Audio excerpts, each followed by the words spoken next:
3 photos with terrifying backstories. This photo was taken in the middle of the night from a Reddit user who swore they could hear noises coming from their kitchen. And it almost looks innocent until you zoom in. I don't like whatever was going on in there. A reminder too that if you like spooky things, you'll love my podcast. The most recent episode is all true ghost stories. This next photo was taken by a woman who was driving down an area in Connecticut that she said was haunted. She claimed she was taking a photo of one man walking, but when she looked back at the photo later, there were 2. And this photo looks harmless enough until you realize that the user used to have a cat that would do this to their toilet paper rolls. But the cat had passed away months before this photo was taken, and the user lives alone. So what do you think, haunted or not? Do you know who Jack the Ripper was? Here's 5 suspects for you to ponder over. H.H. Holmes was an American serial killer and physician who had the medical know-how to dissect bodies as the Ripper did. The end of the Ripper killings in 1888 and the start of Holmes's 1891 US killings fits a potential timeline. Aaron Kosminski was a Polish barber who lived in Whitechapel at the time of the Ripper murders. He hated females, especially sex workers, and had homicidal tendencies. He was sent to a mental institution in 1891. Prince Albert Edward Victor was Queen Victoria's grandson. People were desperate for the Ripper to be a member of the royal family, but royal records show he wasn't even in London at the time of the murders. Michael and/or James Maybrick. James was a cotton merchant whilst his younger brother Michael was a composer. A diary found in 1992 points to James being the Ripper. It turned out to be a hoax. Michael was suspected because he was a Freemason. Thomas Cutbush used Whitechapel sex workers in 1888. He got sent to Broadmoor. What do you think? Did you hear that AI may have found alien communication? So there's an organization called SETI that collects data on radio transmissions that are coming into Earth's atmosphere. They're looking for non-Earth-based techno-signatures that they believe could come from extraterrestrials. But over the last few decades, they haven't really found much. There's no doubt that these radio transmissions exist, but a lot of them are just coming from stars as they pulsate, and a lot of the transmissions just kind of get jumbled up with the radio transmissions that are coming from Earth. But recently, they implemented AI to sort through the data and to clean it up, and the AI found something. The AI found 8 techno-signatures hidden in the radio transmissions that it believes could be from extraterrestrials. Right now, it's not exactly clear what these techno-signatures are, if it's alien tech or if it's aliens trying to communicate with us. But researchers are saying that the best case scenario is that these transmissions contain information on alien civilizations. This is Jeff. One day when he was 13, Jeff and his younger brother were attacked on their way to school by a gang of youths. Jeff managed to protect his brother and ended up winning the fight.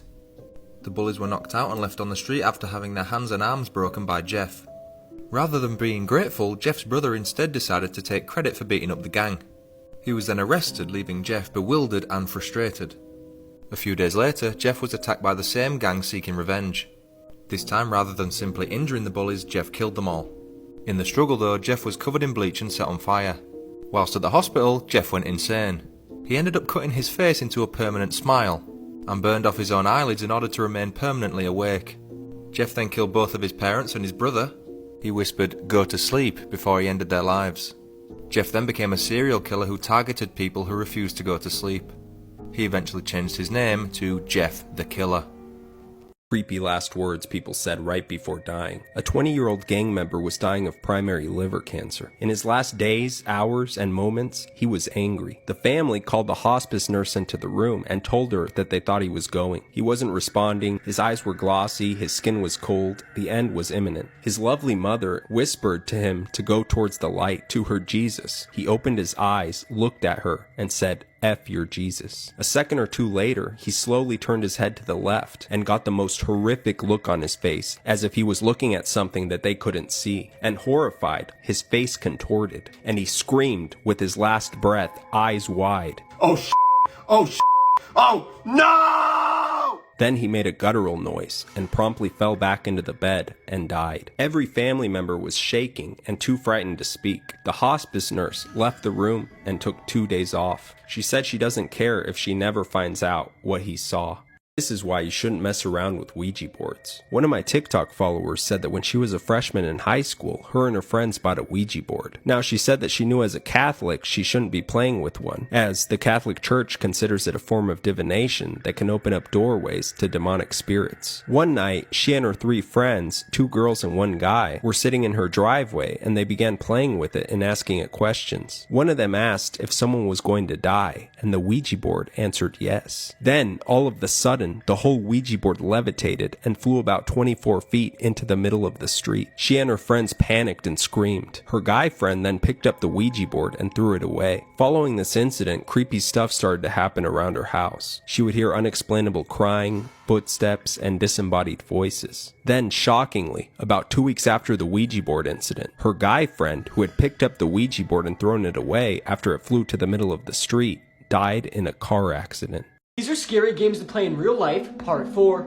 This is the elevator game, and it's a creepy paranormal game that allows you to go to another dimension that is extremely disturbing. To begin the game, you need a building with an elevator and at least 10 floors. To start the game, you get in the elevator on the first floor and you must be alone. Then go to the following floors in this order: the 4th floor, the 2nd, the 6th, the 2nd again, and the 10th. And if somebody gets in while you're doing this, the ritual will not work. Next, go to the 5th floor and the doors will open, and a woman will then get on the elevator with you, and whatever you do, don't talk to her. As soon as she gets on, press the button for the 1st floor, but instead of going to the 1st floor, the elevator will take you to the 10th. Now you are in the different dimension, and what happens after this is completely unknown, but one thing is for certain: the person that came on the elevator with you is not human. People who completed the ritual said to get back to your world, you have to do the ritual in reverse. And it's not guaranteed. Also, it's extremely easy to get lost in this dimension, and multiple people are still stuck there to this day. Also, the Alyssa Lamb case that we all know about, many people actually speculate that she was playing the elevator game and it went completely wrong. Did you know that those Amber Alerts that you get on your phone were named after a real-life unsolved murder? This is Amber Hagerman from Arlington, Texas. And in January of 1996, she was abducted while riding her bike. On the day that Amber was abducted, she was riding her bike in a parking lot. Her brother had decided to go home because she said that she wanted to stay longer and keep riding her bike. But when they returned later on to the same parking lot, they found the bike, but Amber was missing. Quickly, a neighbor who had actually witnessed this abduction called 911, but the police were too late. Before long, though, this became a national news story, and everybody, people in Texas, people in California, all across the country were searching for any sign of young 9-year-old Amber. Unfortunately, though, 4 days after she was abducted, a man was walking his dog behind his apartment complex at around midnight. And that's when he discovered Amber's naked body down in a creek. She had severe laceration wounds around her neck, and still, to this day in 2023, they have no idea who committed this crime. This murder led Amber's parents, their family, friends, and other people whose children had been abducted and murdered to lobby the United States government to not only create a national sex offender registry, which Bill Clinton then signed into law, but to also create some sort of an alert to get the word out about missing children faster. This is a very oversimplified version of the story, but that eventually led to the Amber Alert system, which, yes, is named after Amber Hagerman. So these Amber Alerts used to go to radio stations, television stations, and be broadcast immediately, but nowadays we all get those alerts right on our phones. And these alerts have helped save thousands of children's lives. I am really hoping one day, though, that this story comes to a close and we get some sort of justice for 9-year-old Amber. A cannibal set free with 0 jail time despite killing and eating a woman. Isai Sagawa was studying at a French university when he struck up a close relationship with a Dutch woman called Renee. One evening, he invited Renee round to his apartment for dinner. Little did Renee know she was dinner. He shot her in the back of the head while she was reading poetry, and then what he did next is actually too graphic for this app, but what I can say is he started to cut into her body with a meat knife until he got to the red meat. He then tore it out with his bare hands and threw it into his mouth. Over the course of the next couple of days, he then either ate or froze some of Renee's body before stuffing the rest into 2 suitcases and calling a cab. He was driven to a park where he planned to throw the suitcases into a lake, but members of the public saw him dragging the suitcases through the park, leaving a trail of blood, and a man came over, opened one of the cases, and found Renee's body. Isai was arrested, and all he could say was, "I killed her to eat her flesh." Shockingly, Isai was never charged for this crime. He was declared legally insane and deported back to Japan. But because the case had been dropped, the court documents were sealed in France, meaning that Japanese authorities couldn't receive them, and they had no option but to let Isai go. He openly admitted still having a desire for human flesh, and he said that his desires were at their utmost in June when women started wearing more revealing clothes. He actually became a bit of a celeb in Japan and was known as the Kobe Cannibal. People wanted his autograph, people wanted to interview him, and he even had books written about him. Thankfully, he never did kill again, and he died aged 73 in December last year. This man admitted to murder on Facebook while on the run. Erica Gould was 30 years old, living in Maryland. On Easter Sunday, the 1st of April 2018, she was killed. Erica had worked as a youth addictions counsellor and had 3 young children. She loved helping people and was a good mum to her kids. Her ex-husband Jamil was father to one of her children. The pair's relationship took a downward turn when Jamil was convicted of substance charges. This is what had actually spurred Erica on to pursue a career in helping people with addictions. She got a degree in chemical dependency and began working with families to help those struggling with substances. Erica and Jamil had actually finalised their divorce, but on the morning in question, the pair got into an argument. Jamil was furious but left the house, and Erica thought that that was the end of it. However, that couldn't be further from the truth. Terrifyingly, her ex-husband returned armed with a gun. At this point, it was later on in the afternoon, and Erica and her family were having an Easter celebration. Unfortunately, Jamil was not in the mood to celebrate. As horrified onlookers watched, Jamil forced his way into the house. Erica ran upstairs to the bedroom and locked the door, but Jamil had broken into the house and started kicking down the bedroom door. Terrified, Erica clambered out of the window. She climbed onto the roof and over the front porch. Jamil fired shots out of the window at Erica and then fled. When officers arrived, Erica was collapsed on the roof with multiple gunshot wounds. As she was transferred to hospital, Jamil went on the run. He posted under the name Destined for Greatness Gould, and it starts with, "I want everyone to know I'm not a monster and I deeply regret this senseless tragedy that I caused. If you want to pause to read, I will duck out the way." Erica later passed away in hospital, and Jamil was convicted of first-degree murder and was given life without parole. This TikTok star and food blogger named Fatty Goes to Africa was stabbed and murdered live while live streaming in Nepal. So this is Gan Sujong. He was known as Fatty Goes to Africa, and he was known for his live streams and content where he would walk around various food markets and just try the street food live. So in China, where Gan was from, he actually had almost 5 million followers, so he was extremely popular. And people really loved his content. He was showing them different cultures, different food from different cultures. He was living in Africa, and he was giving people these experiences that they'd never really be able to experience in real life. But then came that infamous live stream on December 4th, 2022. So the live stream that day started out pretty normally, with Gan just walking around the open-air food market in Nepal. And on the live stream, he was just chatting with his friends, showing people online what he was looking at in person. And then this happens.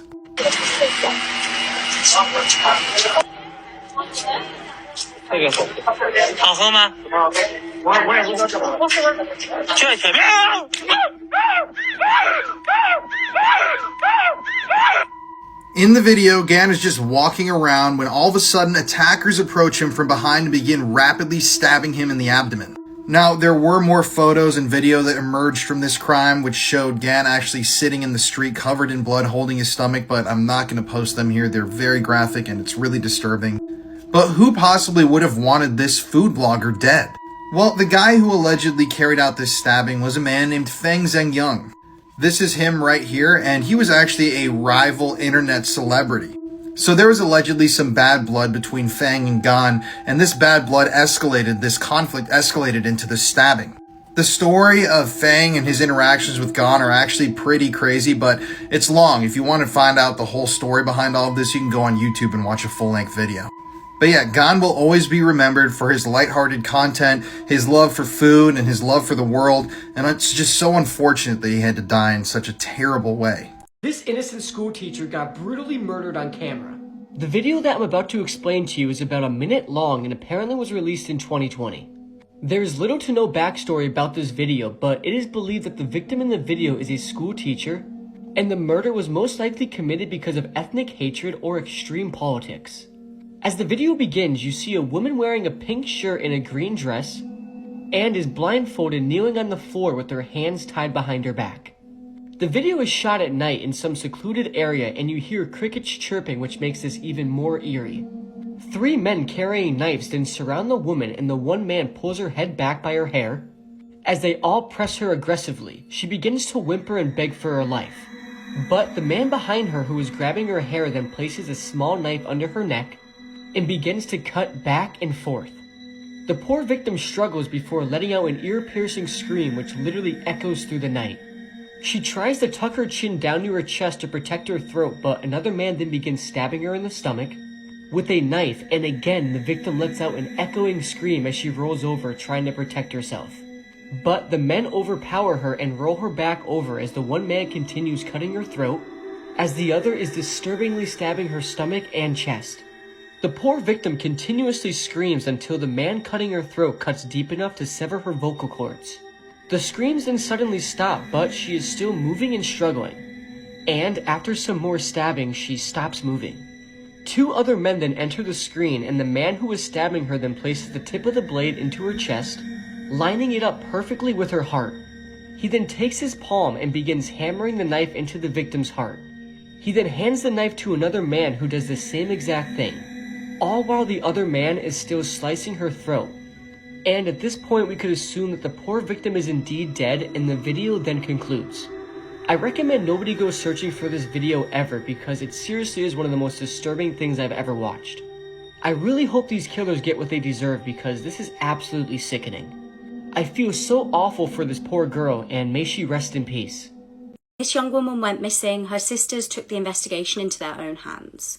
What they found was horrific. On the 9th of February 2014, Charlie Scott went missing. She was 27 years old at the time, and worryingly, she was pregnant when she vanished from Haiku in Hawaii. She was last seen by her ex-boyfriend, Stephen, who was also the father to her unborn baby. The pair had interestingly had a discussion when he found out that she was pregnant over whether to keep the child or not. He tried to convince her not to keep the pregnancy, but she went ahead with it. Now, 24-year-old Stephen claimed that he rang Charlie the night of the 9th and asked for her help due to his car being stuck in a ditch. Now, it's believed that despite the fact that the pair had broken up, she still had very strong feelings for him. So when he rang asking for her help, she obliged. Stephen stated to police that Charlie helped him with the car and then the pair went their separate ways that evening.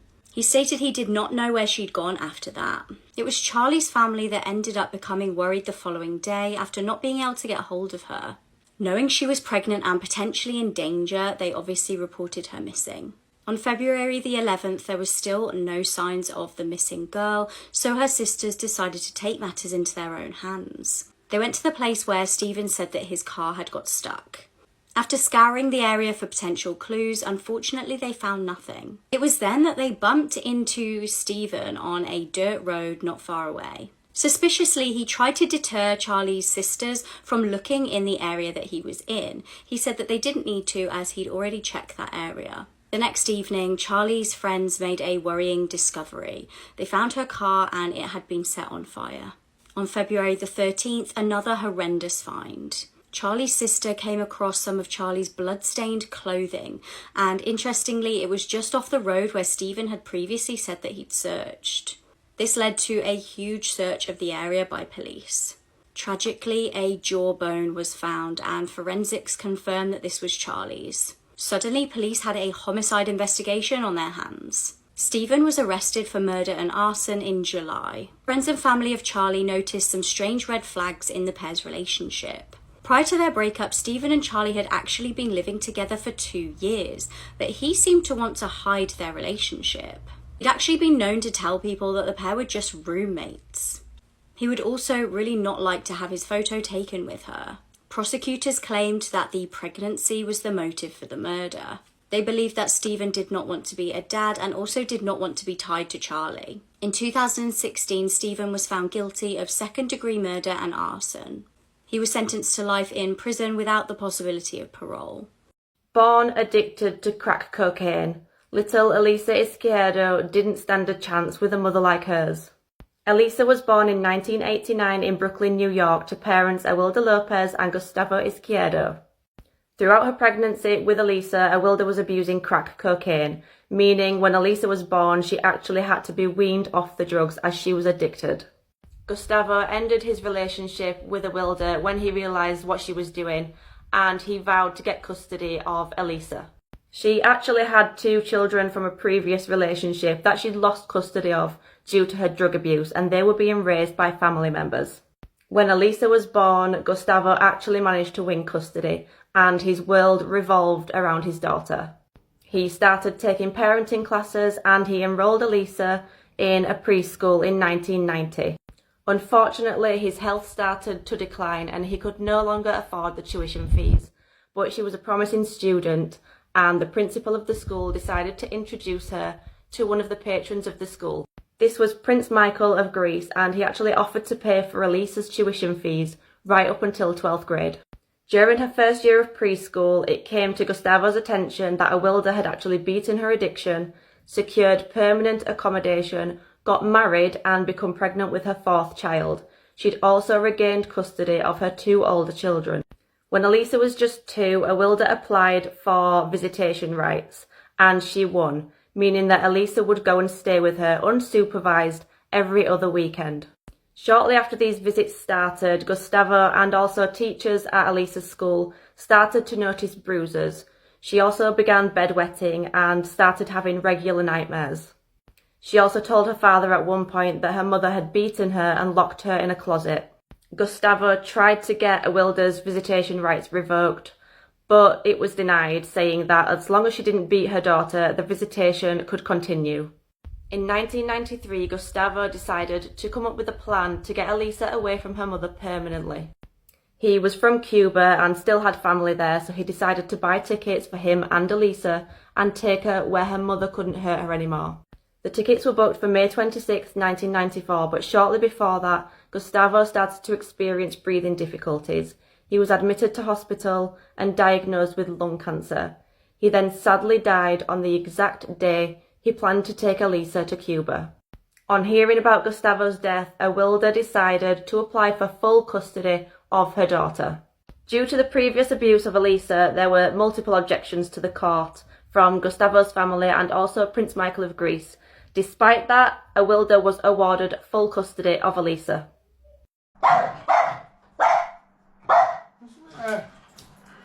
What? Nothing there, mate. Nothing there. What? There's nothing there. This woman screamed, "I don't want to die," as she was dragged to her death in a horrifying theme park incident. Kelty Byrne was a Canadian student animal trainer and competitive swimmer. She was working at Sealand of the Pacific to earn extra money, and this involved being trained to work with orcas, otherwise known as killer whales. In controversial theme parks such as Sealand of the Pacific and SeaWorld, huge animals are either bred in captivity or traumatically captured and ripped apart from their families and natural habitats for humans' entertainment. On February the 20th, 1991, Kelty was working a shift and 3 whales were in one of the pools, including the infamous Tilikum. In a horrific turn of events, Kelty accidentally slipped and fell into the whale pool and attempted to grab onto the edge and save herself. However, before she could do so, she was grabbed by one of the whales that dragged her into the pool. The 3 whales then began throwing Kelty around, with many speculating that they may have simply thought this was a game. Others theorised that the whales were so traumatised and angered by their lives in tiny little pools that they took it out on Kelty. She was dragged under the water and then back up, screaming, "I don't want to die." After this horrific ordeal, she eventually drowned. It's reported that she was absolutely covered in bruises, was completely battered, and also covered in teeth marks. If I didn't know this was a true crime case, I would think it was a disturbing horror film. On the morning of the 7th of October 2022, a barefoot woman was running around Excelsior Springs, Missouri, bashing on people's doors. Witnesses describe her looking like she came straight from a horror film, and she was calling for help. She'd been beaten, held captive, and SA'd for weeks. The woman was a shocking sight. She was covered in injuries and was wearing a bin bag. Disturbingly, she was gasping for breath as she had a very tight metal collar locked round her neck. It was a nurse who opened the door to her and let her come in. The nurse started to call police, and at this point the woman panicked. She warned her that the captor would kill her and claimed that he had killed her 2 friends. When police got there, the woman explained that a man called Timothy had captured her the month prior. He'd been holding her hostage this whole time. She said he'd been keeping her locked in the basement and had been SAing her. Disturbingly, she told police that he actually had a young son who lived at the house with him. When Timothy had taken his young son to school the one day, she used it as her opportunity to escape. Police made their way to the home of 39-year-old Timothy Hazlitt Jr. and found the property did in fact have a basement like the woman described. Timothy was arrested and is facing 9 charges including first-degree kidnapping. He's being held on a $3 million bond and faces 5 life sentences. Before his arrest, police were actually called to his address 3 times. Twice they were asked to do welfare checks, and this was from an employer and also family members. Police have searched his home with cadaver dogs and they haven't yet released what they know.